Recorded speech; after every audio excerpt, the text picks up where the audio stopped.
ফেনীর বন্যা পরিস্থিতির আরো খবর জানবো প্রতিনিধি দিদারুল আলমের কাছ থেকে। টেলিফোনে যুক্ত হচ্ছেন তিনি। দিদার, ফেনীর কিন্তু এর আগেও বেশ খারাপ অবস্থা ছিল, তো আজকে পানি কমেছে কিনা, ফেনীর বন্যা পরিস্থিতির কেমন চিত্র দেখতে পাচ্ছেন? মাহমুদ, আপনি যেমনটি বলছিলেন, আসলে ফেনীর পুরো জেলায় কিন্তু আসলে বন্যা কবলিত ছিল। তার মধ্যে পানি নেমেছে ফেনীর ফুলগাজী, পরশুরাম এবং ফেনী সদর, ফেনী পৌরসভার যে অংশ, সেই অংশগুলো থেকে কিন্তু বন্যার পানি গতকালকে থেকেই কিন্তু নামতে শুরু করেছে। এখন বিপদসীমার অনেক নিচ দিয়ে আসলে পানি রয়েছে।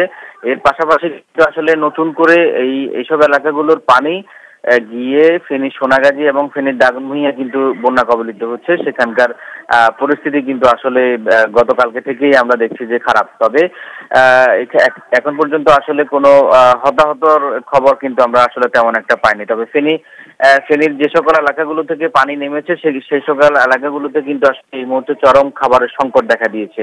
আপনারা জানেন যে গত 4-5 দিনের যে টানা বৃষ্টি ছিল, বৃষ্টির যে বন্যার কারণে কিন্তু আসলে এখানকার যে সকল দোকানপাটগুলো ছিল, সেগুলোর যে খাবার দোকানগুলোর সম্পূর্ণ খাবারে কিন্তু আসলে পানির নিচে তলিয়ে গেছে, যে কারণে আসলে এখন খাবারের সংকটটা চরম আকার দেখা দিয়েছে। তবে বাংলাদেশের বিভিন্ন স্থান থেকেই কিন্তু আসলে অনেকে ত্রাণ নিয়ে আসছেন এবং তারা মানুষকে দিচ্ছেন। তবে সেগুলো আসলে প্রয়োজনের তুলনায় কিন্তু আসলে কম। এবং কিছু কিছু জায়গায় কিন্তু গতকালকে থেকে আমরা দেখেছি শহর অঞ্চলে কিছু কিছু এলাকাতে বিদ্যুৎ দেওয়া হয়েছে। আর জানেন যে গত 5 দিন ধরে বিদ্যুৎ না থাকায় সবগুলো মোবাইল টাওয়ার বন্ধ, যে কারণে যোগাযোগ হচ্ছে না। তবে এক কথায় বলা যায় যে এই মুহূর্তে আসলে বন্যার পরিস্থিতি উন্নতির দিকে।